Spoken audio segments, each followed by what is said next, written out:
Hello दोस्तों, welcome back to my YouTube channel Medcore medical lecture. आज हम बात करेंगे डोफालिक सिरप के बारे में, जो पुराने से पुराने कब्ज को जड़ से खत्म करती है।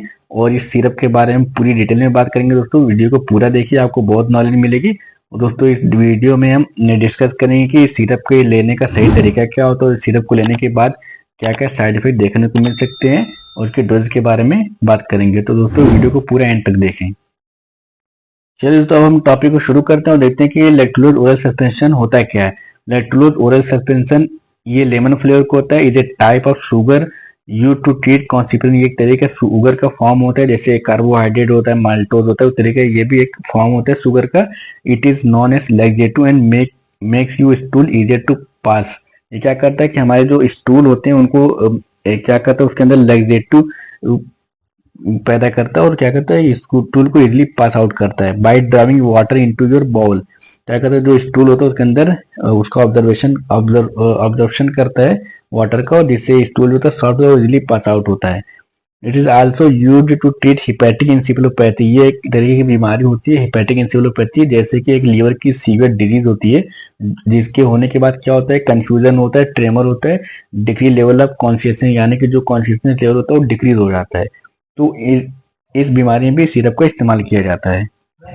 अब आगे हम दोस्तों देखते हैं कि सिरप के अंदर क्या क्या पाया जाता है। इसके कंटेंट की बात करें तो लैक्टोलोज जो है 3.335 ग्राम पर 5 मिलियन पाया जाता है, और इसको जो मैन्युफैक्चरिंग कंपनी होती है एबॉट कंपनी की होती है। और उसके प्राइस के बारे में बात करें तो ये 487 रुपीज की होती है, जिसके अंदर जो क्वांटिटी होती है 450 ml होती है एक बॉटल के अंदर। अब हम दोस्तों इस सिरप के यूजेस के बारे में बात करते हैं। तो कॉन्स्टिपेशन पता है हमें कि इसको कॉन्स्टिपेशन में सिरप का इस्तेमाल होता है। उसके अलावा जो intestine preparation before any surgery, अगर कोई सर्जरी का प्लान हो, इंटेस्टाइन को प्रिपेयर करना है, स्टूल वगैरह को पास आउट करना है, क्लीन आउट करना है, तो उस कंडीशन में सिरप का इस्तेमाल करते हैं। ट्रीटमेंट ऑफ हिपैटिक इंसेफेलोपैथी, जिसको अभी पीछे साइड हमने अभी स्लाइड में देखा है, उस कंडीशन में सिरप का इस्तेमाल करते हैं। सॉफ्टनिंग स्टूल को सॉफ्ट करने में इस्तेमाल करते हैं। नरिशेस गुड गट बैक्टीरिया, जो गुड गट बैक्टीरिया होती है उसको उसको नरिश करने में, यानी उसको न्यूट्रिशन पहुंचाने में इस सिरप का इस्तेमाल करते हैं। रिड्यूस कॉन्स्टिपेशन एपिटोड, अगर किसी को बार बार कॉन्स्टिपेशन होता है तो उस कंडीशन में इस सिरप का इस्तेमाल करते हैं। अब हम दोस्तों देखते हैं कि इसके बेनिफिट ऑफ लैक्टोलोज सिरप के बारे में बात करते हैं। तो ट्रीटमेंट ऑफ हिपैटिक इंसेफेलोपैथी हम देखेंगे।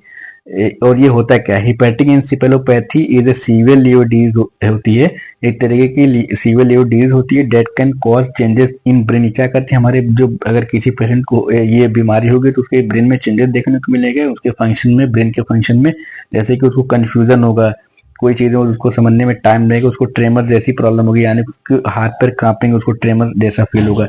स्लीपिंग प्रॉब्लम उसको होगी। ए लॉस ऑफ कॉन्शियसनेस, यानी कि वो किसी भी चीज को इजिली तरीके से समझ नहीं पाएगा।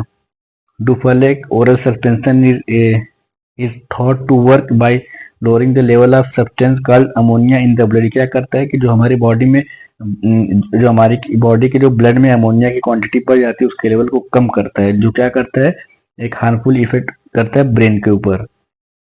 इफ टेकन एज प्रिस्क्राइब्ड, अगर जिस तरीके से प्रिस्क्राइब किया गया तो हमारे अगर हम उस तरीके से लेंगे तो हमारे जो ब्रेन के फंक्शन को भी इम्प्रूव करता है, और reduce symptom associated with hepatic encephalopathy, जो सिम्टम देखने को मिलते हैं उसको भी कम करेगा।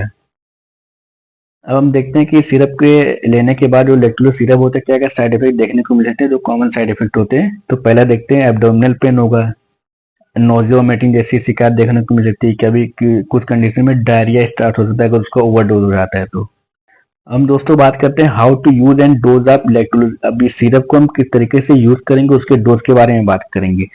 Take this medicine in the dose and duration as advice, जिस तरीके से डॉक्टर ने एडवाइस किया और जिस डोज में एडवाइस किया उस तरीके से हमें लेना होगा। चेक द लेवल फॉर डायरेक्शन बिफोर यूज, इसके पीछे भी उसके लेवल जो लिखे होते हैं, क्या क्या कॉशन होते हैं किस तरीके से वो भी लिखा होता है, उसको भी अच्छे से चेक करके इस सिरप को लेना चाहिए।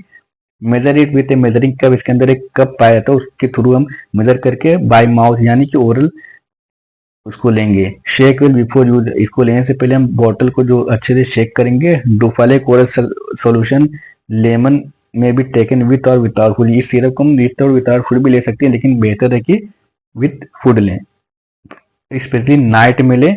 और नाइट में लेने के बाद एक हल्का ल्यूकवार्म वाटर एक गिलास हम लेंगे तो उससे उसका रेस्ट जो रहेगा और ज्यादा बढ़ जाएगा।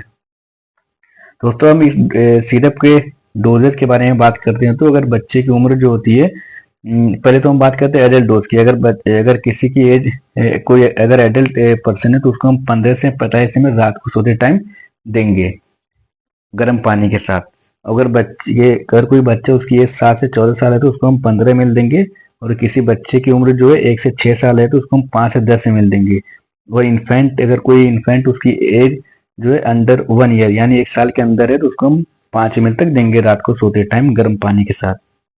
हम दोस्तों बात करते हैं सेफ्टी एडवाइस ऑफ लैक्टोलोज। इसकी सेफ्टी एडवाइस क्या है? अल्कोहल अगर कोई किसी पर्सन ने पिया है तो इस कंडीशन में ये सिरप उसके लिए अनसेफ माना जाता है। अगर कोई अल्कोहल के साथ इस सिरप को लेना नहीं चाहिए। प्रेगनेंसी में ये सेफ माना गया है, ब्रेस्ट फीडिंग मदर में भी ये सेफ है। और अगर कोई ड्राइविंग करता है तो ये सिरप लेकर ड्राइविंग कर सकता है, कोई समस्या की बात नहीं है। किडनी की प्रॉब्लम है तो उस कंडीशन में भी सिरप को ले सकते हैं, लीवर की कंडीशन में भी ले सकते हैं। अनसेफ, और ये जो सिरप होता है ये अनसेफ होता है डायबिटिक पेशेंट में, क्योंकि एक तरीके का इसका जो प्रिपरेशन होता है, जो कंटेंट पाया था, ये एक फॉर्म का एक तरीका लैक्टोलोज फॉर्म है। यानी कि ये सिरप का जो एक शुगर का एक फॉर्म है ये जो लैक्टोलोज होता है। अब हम दोस्तों बात करेंगे important tips to get rid of constipation, कि हमें कॉन्स्टिपेशन से कैसे राहत मिल सकती है, उसके क्या क्या हमें वो करना चाहिए और किस तरीके से इसको लेना चाहिए। Duphalac oral solution lemon is used in the treatment of constipation in hepatic encephalopathy. It should be preferably be taken at bed time as it require 6 to 8 hours to show effect. हमें क्या करना चाहिए कि इस syrup को लेने से bed time अगर हम सोने जा रहे हैं तो उसको हम लेना चाहिए, ताकि अपना वर्क जो है 6-4 घंटे में अपना वर्क करे और मॉर्निंग के time stool easily pass out हो सके। Take it at least 2 hours after taking other medicine. हमें अगर कोई मेडिसिन और हमें लेनी है तो हम बेहतर ये कि उसके 2 घंटे के बाद इस सिरप को लें। एज इट में interfere with the absorption of other medicine. क्या करता है कि जो अदर मेडिसिन का ऑब्जर्शन होते हैं उनको जो असर को कम कर देता है ये सिरप। आगे देखते हैं दोस्तों some healthy tips to prevent constipation from happening. हम कुछ ऐसी टिप्स को फॉलो करेंगे जो हमें कॉन्स्टिपेशन होने से रोके। ईट मोर फाइबर इन योर डाइट। हमें क्या करना चाहिए कि हमारी डाइट में फाइबर रिच फूड का इस्तेमाल करना चाहिए। Recommended daily intake is 20 to 35 ग्राम। कम से कम इतना हमें क्वांटिटी में लेना चाहिए फाइबर की डाइट। ड्रिंक 8 to 10 गिलास ऑफ वाटर पर डे। हमें एक दिन में कम से कम 8 से 10 गिलास पानी को पीना चाहिए। Exercise regularly at least 3 times per week. हमें रेगुलरली एक्सरसाइज करना चाहिए कम से कम हफ्ते में 2 से 3 बार। To not hold in stool at that can worsen bowel tissue. क्या अगर किसी को मोशन फील हो रहा है उसको कि हमें मोशन करना चाहिए, उसको स्टूल को होल्ड नहीं करना चाहिए। इससे क्या होगा, जो बाउल वो होते हैं वर्सन बाउल इशू होते हैं बहुत सारे। डुफालो कोरल सस्पेंशन जो होता है is used for the treatment of constipation. तो चलिए दोस्तों हमारा वीडियो यहाँ पे खत्म होता है। अब हम मिलेंगे हमारे नेक्स्ट वीडियो में। दोस्तों जो लोग चैनल पर नए प्लीज चैनल को सब्सक्राइब कर लें, वीडियो को लाइक करें, शेयर करें और कमेंट करें। दोस्तों बहुत सारे ऐसे व्यूअर हैं जो हमारी वीडियो तो देखते हैं लेकिन दोस्तों सब्सक्राइब नहीं करते। प्लीज उनसे रिक्वेस्ट है कि दोस्तों प्लीज चैनल को सब्सक्राइब कर लें, आपको बहुत नॉलेज मिलेगी।